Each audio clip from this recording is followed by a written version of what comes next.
Welcome to Korean Linguistic lesson number 9. In today's class, we will see topic marking particle. Actually, we have topic marking particles, subject marking particles, object marking particles, and location marking particles. But in today's class, we will see topic marking particles.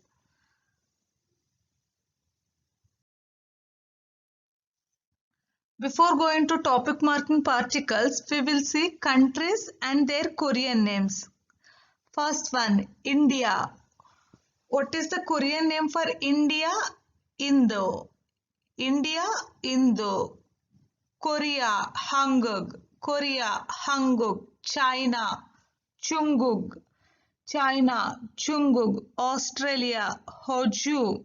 Australia, Hoju. Japan, Ilbon. Japan, Ilbon. Germany, Dogil. Germany, Dogil. Canada, Canada, Canada, Canada. We will make some sentence formation with these countries' names. I am Japanese. Convert into Korean. Ja, Ilbon, Saram, Ieo. What is person in Korean? Saram. Person in Korean? Saram. So Japanese. So Ilbon Saram. Chinese. Chunguk Saram. Indian. Indo Saram. Like that I am Japanese. Ja, Ilbon Saram, Ieo. Here we are seeing sentence ending expression EAO. It means it is polite informal style. Next, I am Indian. Ja Indo Saram EAO. Next, I am Chinese. What is not in Korean? Anieo. What is not? Anieo. Janun Chingu Saram EAO. Janun Chingu Saram Anieo. Next, topic marking particles un and noon. If the syllable or word ends with a vowel, it is followed by nun. If the syllable ends with a consonant, it is followed by un. Ends with vowel means it is followed by nun. Ends with consonant, it is followed by un. Next, for example, why we are using topic marking particles? What is the purpose of the topic marking particles? One of the main unique characteristics of Korean is that nouns, all the nouns, they are typically marked by particles. Means they are bounded by some particles. All the nouns are bounded by some particles. Here topic marking particles are un and nun. But there is no equivalent word in English for these particles. So particles are tightly bound. They are the integral part of the noun. Actually, in colloquial uses, like in oral communication, we can omit these particles. We have topic, subject, object, location marking particles. In oral communication, we can omit these particles. But in formal written communication, we have to include the particles. So first one we have seen nouns ending with vowel means it is followed by nouns and it is followed by nun. Nouns ending with consonant it is followed by un. First one I.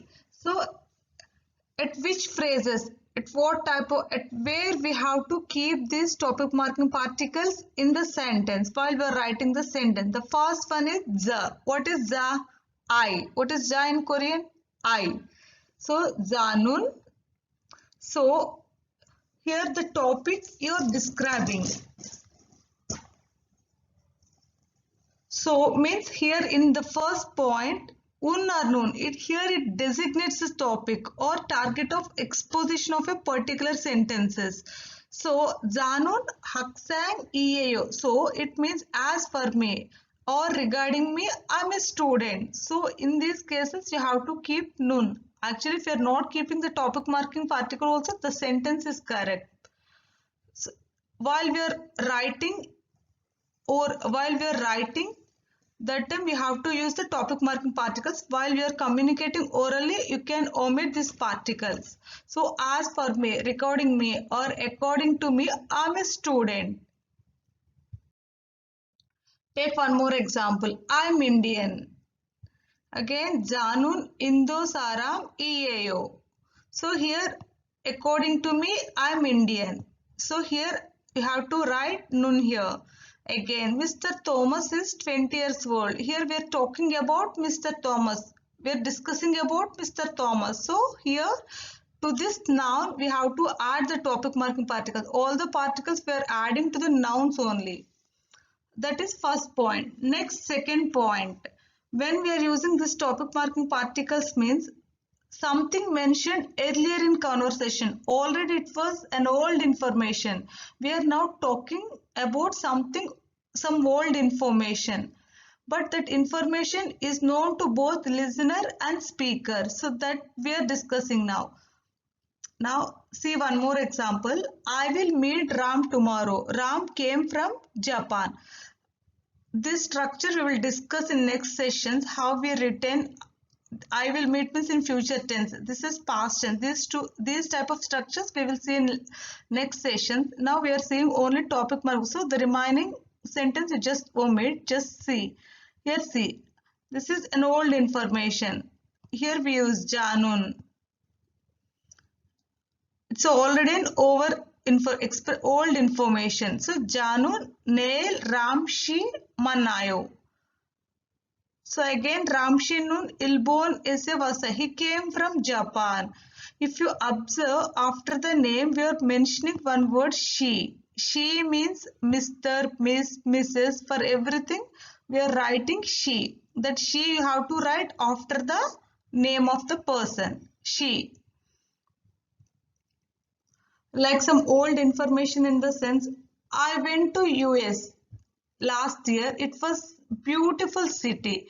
Here also I went to. There after I you have to add topic marking particles. And it's US is a beautiful city. So US after US you have to add topic marking particles. Next third point. Un or nun you are using to compare or contrast two things. It can be attached not only to subject but also objects and some other parts of the sentence. Actually, this topic marking particles is also a subject marking particles. But the main difference is, take one more example. This is banana. Igat un banana yeyo. This is banana. Here this syllable ends with consonant, so it should followed by un. It means you are telling this is banana and you are telling in Korean these bananas are good. Like iggat un banana joyo. But it means the other fruits are not good. You are contrasting the subject. You are indirectly giving the information about the remaining fruits. So suppose one more example. In Korean you are telling the weather is nice today. So here weather means nalshi. After nalshi you are adding topic marking particle. It means you are giving some extra information to the listener. What is that information? It means the weather is not good in other days. It means you're adding topic marking particle to the weather and you're telling today weather is nice. So it means you're telling the weather is not good in the remaining days, in other days. So you're contrasting the topic. And suppose if you're telling this shirt is big, like igat un syatu koyo. So it means the other shirts are not big. So this type of contrasting information you're giving to the listener. This is topic marking particle. If you are adding topic marking particle to the noun or not adding topic marking particle to the noun, it doesn't matter while you're communicating in language. It's only needed while you're communicating your language in verbal communication, written communication only. That's it.